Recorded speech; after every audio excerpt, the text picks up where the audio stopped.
자, 이 시간 우리에게 주시는 하나님 말씀 보도록 하겠습니다. 하나님 말씀은 신약 성경 144면 요한복음 2장 1절로 11절 말씀입니다.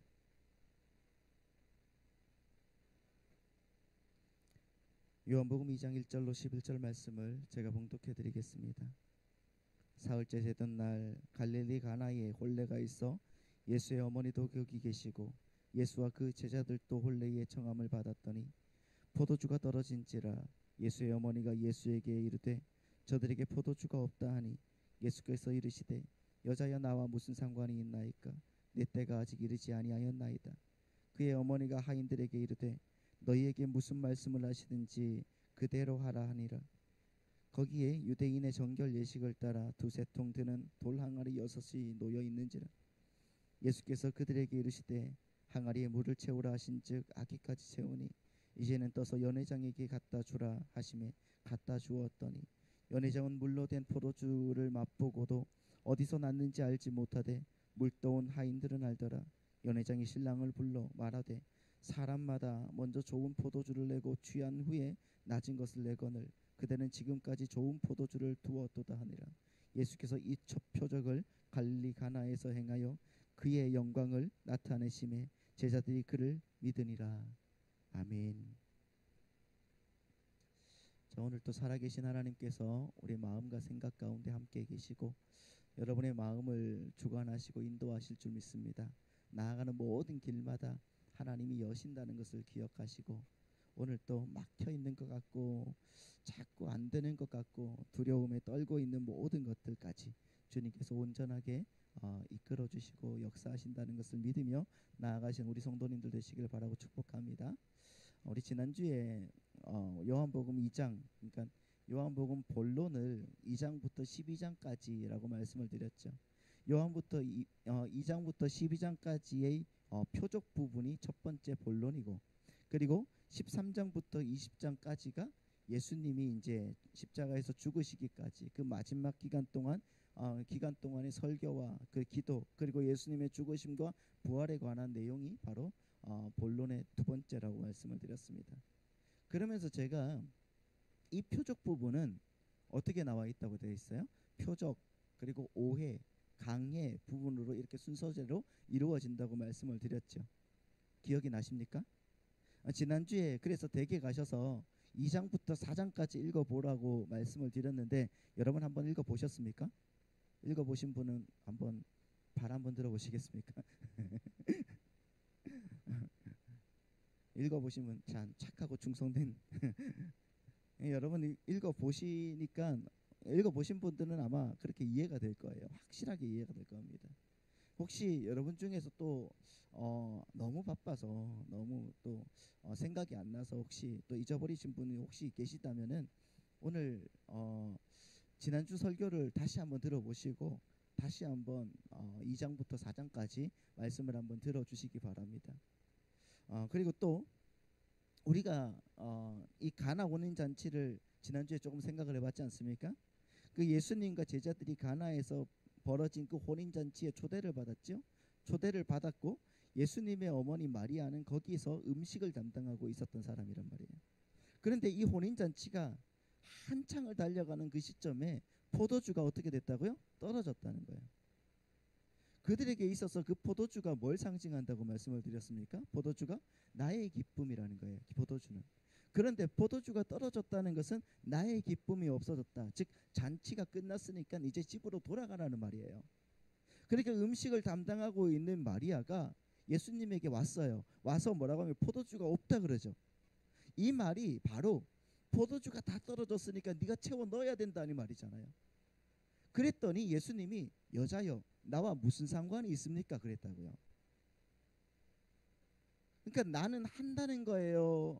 안 한다는 거예요? 안 한다는 거예요. 안 한다는 거예요. 그런데 예수님은 나중에 그 일을 합니까? 안 합니까? 하신다고요. 그래서 물이 변하여 포도주 됐네 있잖아요. 찬양 중에서 그런 노래가 있는 것처럼 여러분 그렇다는 것은 무슨 의미입니까? 예수님이 변덕쟁이라서 그런 겁니까? 엄마 말은 안 듣고 내 마음대로 해봐야지 이런 거예요? 아니죠. 그러면 마리아가 부탁할 때는 안 한다고 했다가 왜 갑자기 예수님은 물을 포도주로 변하게 만드시는 거예요? 왜 그럴까요? 그러니까 예수님의 말은 이겁니다. 너희들이 내 힘으로 나를 증명해 보라고 하는 그런 요구에는 나는 거절할 거야. 그러나 하나님 나라의 혼인잔치의 즐거움을 설명하기 위해서 물을 포도주로 변하게 만들어야 돼. 이거란 말이에요. 그리고 또 여러분 4절 말씀을 보시면은 예수님께서 뭐라고 하시냐고 하면 4절 말씀 다시 한번 보여주시겠습니까? 4절 말씀 보시면은 예수께서 이르시되 여자여 나와 무슨 상관이 있습니까? 한 다음에 인색 시작. 내 때가 아직 이르지 아니하였나이다. 내 때가 아직 이르지 않았다. 이렇게 말씀하고 계시죠, 예수님이. 그럼 내 때는 언제예요? 내 때. 주님의 때는 언제죠? 십자가에 대해 십자가. 여러분 요한복음에 보면은 요한복음에 계속 보시면은 내 때, 주님의 때, 그의 때 뭐 이런 말씀들이 굉장히 많이 나오거든요. 그래서 한 두 군데만 한번 찾아보시면은 한 6군데 7군데가 나오는데 두 군데만 찾아보시면 7장 30절 말씀 먼저 보시죠. 자 시작. 그들이 예수를 잡고자 하나 손을 대는 자가 없으니 이는 그의 때가 아직 이르지 아니함이라. 맞죠? 그의 때. 그러니까 그의 때가 언제죠? 십자가에서 죽을 때란 말이에요. 맞습니까? 네. 그리고 12장 23절 말씀을 한번 보시죠. 12장 23절 시작. 예수께서 대답하여 이르시되 인자가 영광을 얻을 때가 왔도다. 인자가 영광을 얻을 때가 언제예요? 영광을 얻을 때. 그것도 마찬가지로 십자가에서 죽음을 당할 때예요. 그러니까 예수님이 아직 내 때가 이르지 않았습니다 라고 말씀하신 것은 예수님께서는 이 땅에 우리의 인생에 흥을 돋아주기 위해서 포도주를 만들어 오신 분이 아니라 하나님이신 그분이 친히 십자가를 지심으로 우리의 죄를 해결하러 오신 분이라는 것을 말씀하고 계신다는 거예요. 그래서 마리아는 이 땅의 잔치, 다시 말하면 인간의 만족을 위해서 포도주를 만들어 달라고 요구하는데 주님은 내 때가 아직 이르지 않았습니다. 즉 나는 포도주를 만들러 온 사람이 아니라 십자가를 지러 온 사람이라고 말씀하고 있는 거란 말이에요. 그럼 한번 생각을 해보세요. 자기 인생의 포도주를 위해서 주님을 찾는 사람들, 다시 말해서 목적이 어디에 가 있는 거예요? 포도주에, 자기 만족에 가 있는 사람에게, 그 사람들에게 포도주가 주어지게 되면은 그 후에도 그 사람들은 주님을 찾겠습니까? 이제 포도주가 내가 만들 때보다 더 많이 있단 말이에요. 지난주에 말씀을 드렸잖아요. 이 결혼식은 1주, 2주 정도 그렇게 길게 한단 말이에요. 그 혼인잔치를. 2주가 이제 2주가 뭐예요? 예수님께서 그 포도주를, 그 물을 변해서 포도주를 다 만들어 놨는데 이제 한 달 이상 또 잔치를 벌일 수가 있을 정도로 포도주가 그득 차 있는데, 여러분 이 연회에서 목적이 달성된 사람들에게 예수님은 뭐가 되겠냐고요? 예수님은 예? 거기 있든지 가든지 말든지 상관 있는 사람이겠습니까? 그러니까 예수로 말미암아 나에게 주어지는 어떤 것이 목적이 된 사람들은 그게 주어지게 되면은 예수는 언제든지 길거리 깡통처럼 차버릴 수 있는 그런 존재가 돼버리는 거예요. 그게 목적이거든요. 그게. 이 말을 들으면은 어떤 분들은 그러죠. 나는 내 목적을 달성한 후에도 계속 예수님을 찬양하고 예수님께 기도하고 예수님을 예배하고 있다고. 그런데 그게 맞습니까? 곰곰하게 한번 생각을 해보세요. 그렇게 말씀하시는 분의 삶을 한번 들어가 보시라고요. 인간의 욕심이 한이 없으니까 계속 자기가 하나님을 찾고 있을 뿐이지 정작 목적이 여기 이 기적과 이적의 표적에 있는 사람들은 여러분 자기 욕심을 채우기 위해서 끝까지 그렇게 간다니까요. 그러면서 착각하는 거잖아요. 나는 진짜 주님밖에 모르는 그리스도인이야 하면서 그렇게 착각하죠. 하지만 그 목적으로 예수님을 믿는다는 사람들은 마지막 때 여러분 양과 염소가 갈리는 것처럼 불명하게 갈린다는 겁니다. 지난주에 말씀을 드렸잖아요. 불법을 행하는 자들아 내게서 떠나가라. 그 말씀을 듣으면서 지옥에 가게 되는 겁니다. 여러분, 마귀는 마치 그게 기독교인 양 그렇게 우리를 미혹하고 있단 말입니다. 그래서 그렇게 힘을 추구하는 자칭 그리스도인들이 자기의 삶에 물질이 채워지고 과학 문명의 발달로 편안한 삶이 찾아오게 되면은 자꾸 주님을 자기 삶 속에서 밀어내게 되는 거예요. 밀어내게 되는 거란 말이에요. 그래서 여러분, 과학이 발달하고 세상이 살기 좋아지면 좋아질수록 예배당은 비어지게 되는 거예요. 비게 되는 것입니다. 이게 여러분 당연한 거예요. 아우, 예수 믿는 사람들이 점점 줄어들고 있어. 우리가 더 열심히 분발해야 되겠다. 그렇게 해야죠, 당연히. 그러나 여러분, 이 삶이 계속적으로 과학의 문명이 계속적으로 발달하면 발달할수록 이 살기 좋은 세상이 될수록 예배당은 비어지게 되어 있는 거예요. 그래서 이제 여러분, 교회가 예수의 십자가의 은혜와 진리를 증거하는 게 아니라 이건 조금 묻혀놓고 이제 예수의 십자가와 그 은혜, 그 진리를 좀 묻혀놓고 이제는 교회가 가는 길이 어디예요? 이적과 기적과 표적과 능력 같은 거 그런 거 쫓기에 혈안이 됐어. 자기들이 좋은, 자기들이 만족하는 그런 기독교로 만들어 버렸단 말입니다. 여러분, 진리를 믿는다는 것은 모든 것이 예수 그리스도의 십자가의 은혜에 의해서 주어지고 진행되고 완료된다는 예수 그리스도의 그 십자가의 복음을 믿는 것을 이야기하는 겁니다. 믿으십니까? 예수를 주와 그리스도로 믿는 것, 이게 바로 진리를 믿는 거란 말이에요. 맞습니까? 그러면 우리가 진짜 예수를 주와 그리스도로 믿고 있는지를 한번 생각을 해보자는 거예요.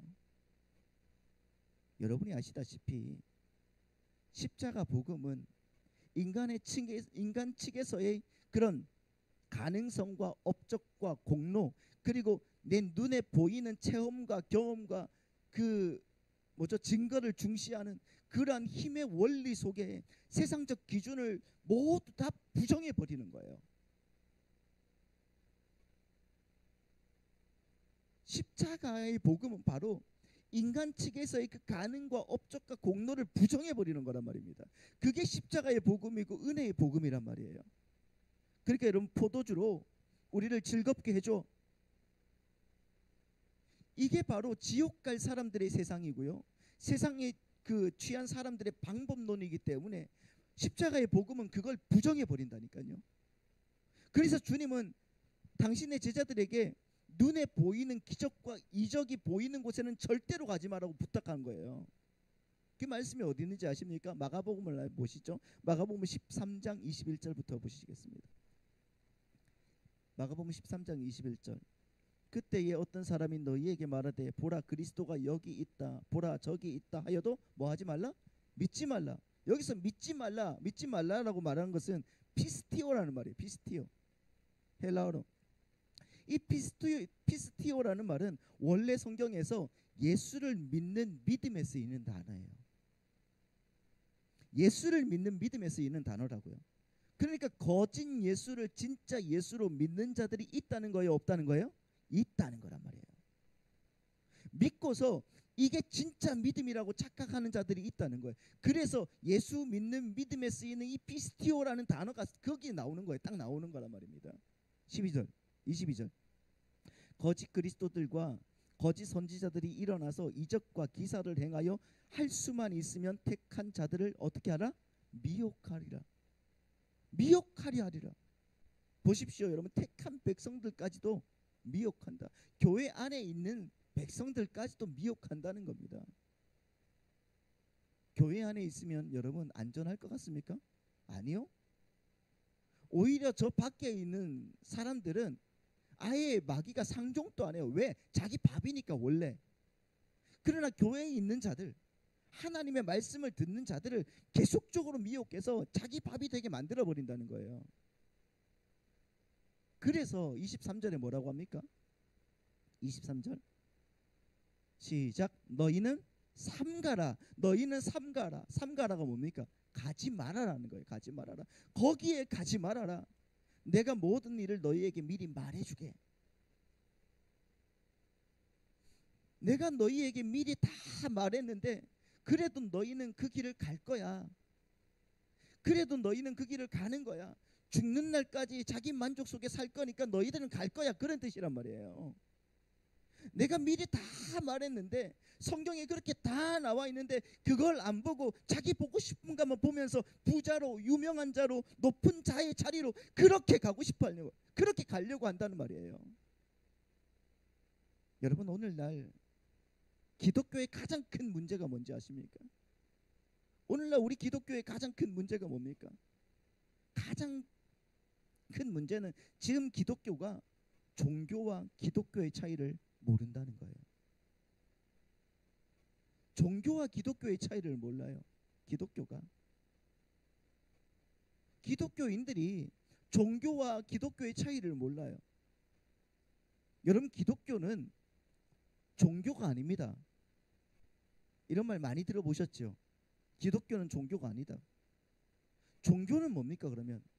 종교라는 것은 선악과를 따먹고 욕망이 그득하게 생긴 그 죄인들이 만들어낸 아주 교활하고 이기적인 세상살이의 방법론에 불과한 그것이 바로 종교란 거예요. 그런데 기독교는 그런 세상살이의 방법론이 아니라는 거예요. 착각하지 마시라는 겁니다. 성경을 보시면은 모든 피조물이 하나님의 뜻에 순응하는 삶을 살도록 지어졌지요. 맞습니까?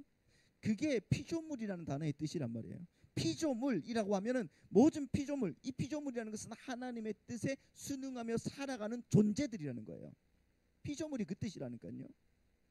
그렇게 한 분 하나님이 통치하시고 그 통치에 순종하는 것들과의 그 관계 속에서 그게 바로 하나님의 나라가 임재하는 거란 말이에요. 그 통치 자체가 하나님의 나라란 말이에요. 하나님의 통치가. 맞습니까? 믿으십니까? 그런데 여러분, 유독 인간만이 하나님의 말씀에 순종하지 못하고요, 선악과라는 금단의 열매를 따먹어 버렸습니다. 그리고는 자기 자신들의 그 기준과 가치 기준과 그 세계관에 의해서 모든 선악의 판단을 자기 스스로가 그 내려버리는 통치자가 돼버린 거예요. 모든 인간이 그렇다는 거예요. 우리는 아니겠습니까? 우리도 그렇잖아요. 모든 선악의 판단을 내 스스로가 내버리고 있지 않습니까? 심지어 우리 가난한 아이들도 그렇습니다. 하나님의 통치를 받아야 될 인간이 지금 통치자가 돼버렸다는 거예요. 여러분, 인간의 역사를 한번 생각을 해보자는 거예요. 인간의 역사가 한번 우리가 생각을 해보면은 마치 욕망하는 인간들의 그 탐욕스러운 그 욕망의 배설물처럼 보이지 않습니까? 하나님은 다른 피조물들과 인간의 그 차이를 역사 속에서 극명하게 드러내 보이신다고요. 한번 보십시오. 그럼 자연을 자연은 하나님의 뜻에 언제나 순응을 하죠. 순종을 하지 않습니까? 그래서 하나님이 비를 주시면 비를 맞아요. 그래서 열매를 맺습니다. 짐승들도 마찬가지예요. 짐승들도 하나님이 먹을 것 안 주면 그냥 어떻게 돼요? 굶어 죽는다고요. 맞죠? 자연은요, 하나님께서 가뭄을 주시면은 그냥 그 뜻에 순응하면서 말라 죽고 목말라 죽어요. 이게 피조물이라는 거예요. 이게 피조물. 그걸 순종이라고 하는 것이고요. 그래서 죽어 하면 죽어야 되는 거예요. 그런데 유독 인간만이 홍수를 피하겠다고, 홍수가 나오면 아, 홍수가 났구나, 이제 홍수를 피해야지 하면서 어떻게 해요? 제방을 쌓아요. 그리고 배를 만듭니다. 가뭄을 이겨보겠다고 저수지를 만들고, 안 되면 그것도 안 되면 기우제를 드리는 거야. 또 벼락을 피하겠다고 피레침 같은 거 만들잖아요. 이걸 여러분 유식한 말로 문명이라고 하는 겁니다. 문명. 그러니까 가인의 후예들이 만든 그 문명이 바로 이거예요.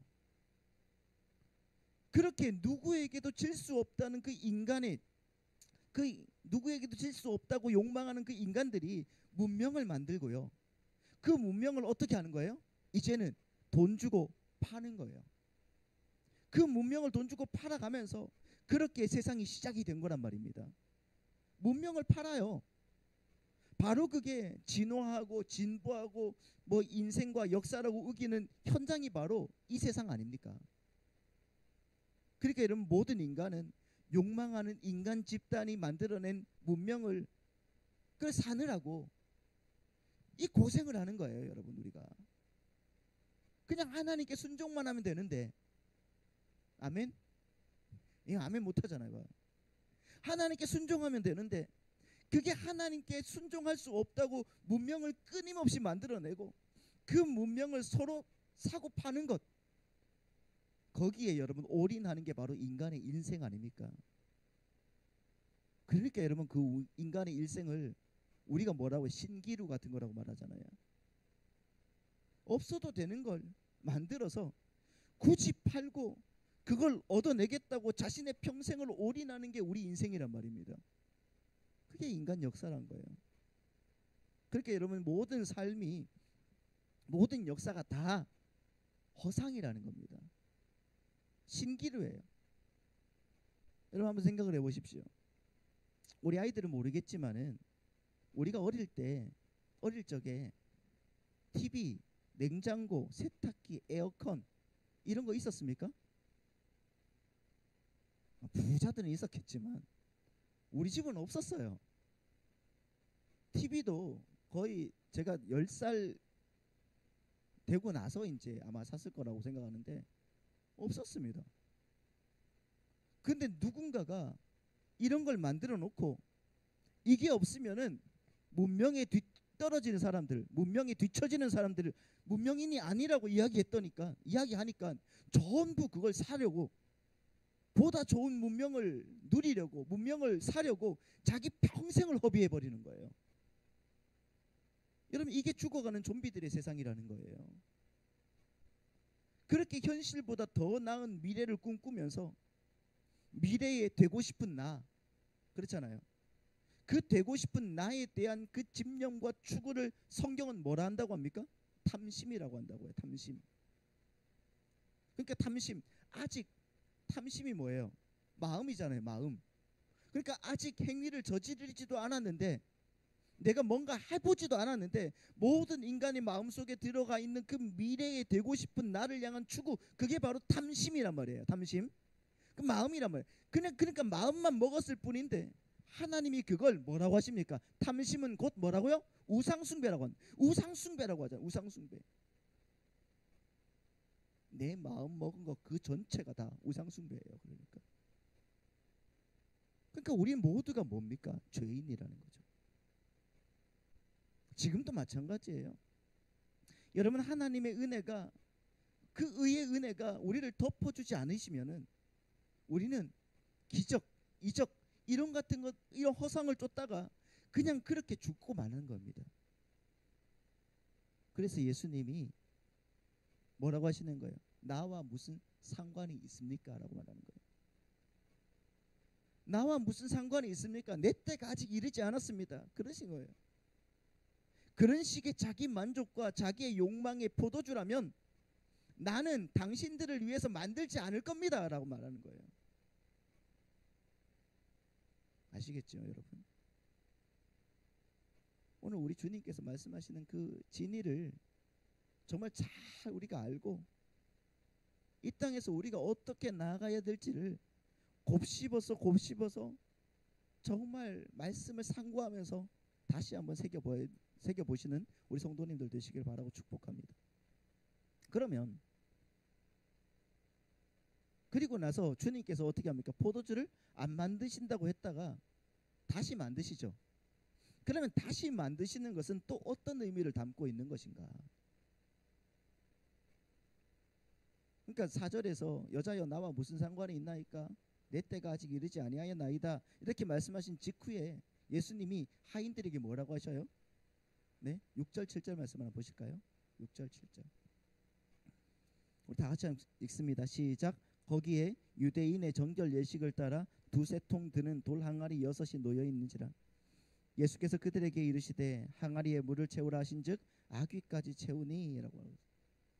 여기서 유대인들은 그들의 정결 예식에 따라서 밖에 나갔다가 들어올 때 혹은 식사하기 전에 반드시 손과 발과 몸을 정결하게 닦아야 했어요. 그건 율법에 그렇게 율법에 있는 게 아니라 장로들의 전통이라고 내려오는 그 결례였습니다. 그런데 그 돌 항아리에 물이 있었습니까? 물이 없었어요. 그래서 예수님이 그 하인들에게 뭐라고 해요? 물을 채워 넣으라고 말하고 있어요. 그렇죠? 자, 그런데 왜 물이 없는 거예요? 왜 물이 없죠? 자, 마가복음 7장 3절 4절 말씀 보시면은 이게 장로들의 전통이라고 내려오는 그런 전통이거든요. 마가복음 7장 3절 4절 말씀 보시면은 자, 바리새인들과 모든 유대인들은 장로들의 전통을 지켜서 손을 잘 씻지 않고서는 음식을 먹지 아니하며, 그러니까 손을 잘 씻지 않고서는 음식을 먹지 아니하며, 또 시장에서 돌아와서 또 물을 뿌리지 않고서는 먹지 아니하며, 그 외에도 여러 가지를 지켜 오는 것이 있으니 잔과 주발과 녹그릇을 씻음이로라, 이렇게 말하고 있죠. 자, 이게 장로들의 전통이었단 말입니다. 아시겠죠? 근데 웃기는 게 그 돌 항아리가 어떻게 돼 있다고요? 비어 있었다는 거예요. 보십시오. 장로들의 전통과 유전을 그렇게 소중하게 여겼던 유대인들이라고 하면은 그 돌 항아리에 물이 가득 차 있어야 되는 게 정상이잖아요. 아닙니까? 그것도 지금 1주, 2주 혼인잔치를 치러야 되는데 들어올 손님들이 얼마나 많이 있겠냐고요. 그 사람들 다 손 씻고 발 씻고 해야 될 것 아닙니까? 그럼 계속 채워 넣어야 되는 거거든요. 그러면. 그런데 그 항아리가 다 비었다. 그러면 그 비어 있는 돌 항아리들은 뭐라는 거예요? 예수 그리스도로 결론 지어지지 않는, 다시 말하면 형식주의에 빠져버린 생명력이 없는 유대교를 상징하는 거죠. 보십시오. 물도 채워지지 않은 정결 예식을 위한 항아리. 여기서 마치 복음과는 전혀 상관없는 열정적인 어떤 종교 행위에 광분하는 그런 사람들이 생각나지 않느냐고요. 저는 그렇게 생각이 되더라고요. 예수와 복음으로 가득 찬 인생이 아니라 어떤 종교 행위에 열정적인 사람들. 그런데 그 안을 확 열어버리면은 그 안에 아무것도 없이 텅 비어 있는 그런 사람들이 있지 않나요? 주님은 여러분 그 항아리에다가 물을 가득 채우라고 그러셔요. 물을 가득 채워라. 그리고 참 기쁨과 행복은 어떻게 해서 오는 것인가를 표적으로 보여주시는 거예요. 그래서 물이 변해서 모두 뭐가 되는 거예요? 포도주로 되어버리는 거예요. 여러분 성경에서 포도주라는 것이 아까 말씀을 드렸지만은 대개 이게 기쁨, 잔치, 희락 이런 것들을 상징하거든요. 이 대표적인 말씀을 보시면은 시편 104편 말씀을 한번 보겠습니다. 시편 104편 15절 말씀을 보시면은 함께 읽겠습니다. 시작. 사람의 마음을 기쁘게 하는 포도주와 사람의 얼굴을 윤택하는 기름과 사람의 마음을 힘있게 하는 양식을 주셨도다. 그러니까 사람의 마음을 기쁘게 하는 게 뭐라고요? 포도주라고 했어요. 그러니까 유대인들에게 있어서 포도주는 기쁨의 상징인 거예요. 근데 유대인에게서 포도주는 기쁨의 상징인데 성경은 지금 형식뿐인 유대교를 참 기쁨을 상실한 잔치집으로 비유하고 있다는 겁니다. 그러니까 보십시오. 포도주가 떨어진 그 혼인잔치집, 이게 뭐란 말입니까? 형식만 남은, 그래서 아무도 씻지 않고 아무도 씻을 생각이 없지만은 그래도 보여줘야 되니까 정결 예식을 위한 항아리만, 그것도 6개나 덩하니 놓여 있는 형식뿐인 유대교를 참 기쁨을 상실한 잔치집으로 비유하고 있다는 거예요. 그런데 그 잔치집이 참 기쁨을 회복한 잔치집이 되기 위해서는 여러분 어떻게 해야 될까요? 그 잔치집이 정말 기쁨을 회복한 그 잔치집이 되기 위해서는 어떻게 해야 되겠냐고요? 어떻게 해야 되겠습니까? 예수님이 함께 있어야 될 줄 믿습니다. 그리고 그 예수 그리스도의 그 보혈이 뿌려져야지 비로소 그 잔치집이 진짜 잔치를 하는 잔치집이 될 수 있다는 것을 오늘 표적으로 보여주시는 것이 바로 물로 포도주를 만드신 사건의 진이란 말이에요. 그래서 여러분 가나 혼인 잔치가 몇째 날에 등장한다고요? 요한복음에서 7째 날에 등장하는 거예요. 7째 날은 창조 후에 하나님이 7째 날에 뭐 하셨다? 안식하셨다. 안식이 뭐예요? 축제란 말이에요. 하나님 나라의 축제란 말입니다. 그러니까 그 혼인 잔치는 하나님의 안식, 다시 말해서 새 하늘과 새 땅이 완성되어서 하나님과 하나님의 백성들이 영원한 안식 속으로 들어가게 되는 그 안식을 지금 상징적으로 표적으로 표지판 역할을 하고 있다는 거예요. 그렇죠. 표적이라는 게 뭐라고 했습니까? 기적이 아니라 표지판 역할을 하는 거라고 지난주에 말씀을 드렸잖아요. 그런데 그 나라는 오직 예수 그리스도의 보혈로만 이루어지게 될 것이다. 이걸 보여주는 게 바로 물이 변하여서 포도주가 되는 사건이라는 것을 여러분 기억하시기 바라고 축복합니다. 그렇게 여러분 예수 그리스도의 피가 우리를 혼인잔치로 끌고 가는 거예요. 끌고 들어가는 거예요. 그런데 우리는 그 피가 이미 뿌려졌다는 것을 알아요, 몰라요? 이제 알아요. 왜 몰라? 성경 말씀에 있잖아요. 우리는 알아요. 저들은 몰랐지만 우리는 알지 않습니까? 그리고 우리는 그 혼인잔치에 영적으로 이미 들어와 있다는 것을 알아요, 몰라요? 알아요. 그리고 그 혼인잔치의 기쁨을 문득문득 맛보고도 계시고 있잖아요. 아닙니까? 나는 날마다 아휴 이 죽을 세상에서 어떻게 살아야 되나 이렇게만 고민하고 있습니까? 문득문득 주님의 그 나라가 내 안에서 펼쳐지는 것이 보이지 않습니까? 그러니 여러분 우리의 신분이 얼마나 존귀한지를 여러분 아시고 가셔야 된다는 것입니다. 그래서 여러분 11절 말씀을 보시면 이렇게 나와 있어요. 11절 말씀 같이 한번 읽어볼까요? 시작. 예수께서 이 첫 표적을 갈릴리 가나에서 행하여 그의 영광을 나타내심에 제자들이 그를 믿었다 이렇게 말하고 있어요. 그러니까 이 혼인잔치에서 주님께서 물로 포도주를 만드신 이 사건에서 주님께서 어떻게 했다? 영광을 나타냈다 이렇게 말씀하시는 거예요. 이게 주님께서 영광을 나타내셨다 하는 말이에요. 그러면 이 가나의 표적에 주님의 영광이 나타났다는 것은 무슨 의미일까요? 주님의 영광이 나타났다. 지난주에도 여러분들께 말씀을 드렸지만은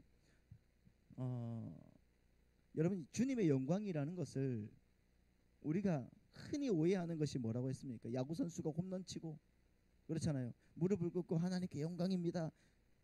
아니면 영화 배우가 무슨 뭐 아니면 뭐 드라마 탤런트가 뭐 세계적인 뭐 그런 상을 받고 이 영광을 하나님께 올리겠습니다. 이런 게 아니라고 했잖아요. 그런 게 아니라 하나님의 성품과 능력이 드러나고 나타나 있는 그 상태를 하나님의 영광이라고 말씀을 드렸어요. 믿으십니까? 하나님의 영광이 나타났다는 것은 하나님의 성품과 능력이 내 안에서 드러나게 된다는 거예요. 그러니까 하나님의 영광이라는 것은 하나님의 능력과 그 성품이 드러나서 나타나 있는 그 상태, 그 상태를 말하는 겁니다. 그래서 성경은 하나님의 예수님의 그 십자가에 하나님의 영광이 나타났다 이렇게 말씀하는 거예요. 그렇게 이야기하는 겁니다. 그 십자가. 그러면 예수님의 그 십자가에 무슨 하나님의 영광이 나타났다는 거예요? 죽었는데. 예? 예수님의 십자가에 무슨 하나님의 영광이 나타났습니까? 하나님의 성품이 나타나는 거예요. 십자가에서. 그래서 그게 뭐예요? 사랑과 용서와 공의와 오래 참음과 긍휼과 자비. 이런 것들이 십자가에서 나타나는 거예요. 그래서 십자가에 하나님의 영광이 나타났다고 이야기하는 겁니다. 그러면 여러분 이 가나 혼인잔치에 어떤 하나님의 영광이 나타났는가? 어떤 하나님의 영광이 나타납니까? 창조라는 하나님의 영광이 나타나는 거예요. 창조. 하나님은 여러분 창조의 하나님이십니다. 믿으십니까? 그 하나님의 능력이 이름도 없는 가나라는 그 촌동네의 어느 혼인잔치 집에 나타난 거예요. 어떻게? 물이 변해서 포도주가 된. 그러니까 여러분 본질이 바뀐 창조란 말이에요. 물이 뭡니까? H2O잖아요. 근데 포도주는 몰라요.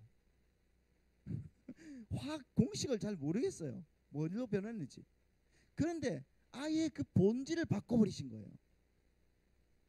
그 흐름한 유대인들도 모르는 그 가나라는 그 동네에 하나님의 창조의 능력이 임한 거란 말입니다. 그렇다는 것은 여러분 지금 그렇게 부족하고 연약하고 나약하고 아무 지혜도 없는 바로 우리에게도, 아니 나에게도 저에게도 하나님의 그 창조의 능력이 나타나서 우리를 새롭게 창조해 나가신다는 것을 우리는 지금 이 말씀을 통해서 알아먹을 수가 있어야 된다는 것입니다. 할렐루야. 하나님이 우리에게도 창조의 역사를 보여주실 줄 믿습니다. 그래서 늘 아프고 슬프고 여러분 정말 힘든 이 빈항아리 같은 우리 인생에 진짜 잔치가 뭔지 주님의 기쁨으로 여러분 그렇게 채워주실 줄 믿습니다. 그런 믿음을 우리 주님께서 여러분들에게 허락해 주실 줄 믿어요. 저는 여러분 이번 주 한 주가 여러분들에게 말씀을 드릴 수 없을 만큼 힘든 일들을 겪었어요. 너무 슬프고 너무 힘들고 진짜 억장이 무너지는데, 심지어 저는 꿈도 안 꾸거든요 원래. 그런데 아주 이상한 꿈들까지 막 선명하게 막 꾸고 정말 어려운 그 한 주간이었어요. 근데 여러분 오늘 말씀을 보고 이 말씀을 준비하면서 깨달은 게 바로 그거예요. 이 부족한 나에게도 하나님의 새로운 창조를 보여주시겠구나. 우리 가정뿐만 아니라 하나님께서 우리 사랑하는 성도님들의 그 삶과 그 가정에서도 그렇게 새롭게 창조하시는 그 은혜를 보여주시겠구나. 그러면서 여러분 기도밖에 안 나오는 거예요. 어떻게 해야 될지 모르는데 그래도 하나님이 잡아주시고 하나님이 이끄시고 새롭게 하실 줄 믿습니다. 여러분 하나님 살아계십니다. 믿으십니까? 그리고 그 영광을 반드시 나타내시고 당신의 보혈로 그 기쁨을 회복시켜 주신다는 것을 여러분 기억하고 나아가시기를 부탁드립니다. 그리고요 그 은혜 안에서 믿음으로 달려가는 우리 성도님들이 되기를 저도 열심히 기도하겠습니다.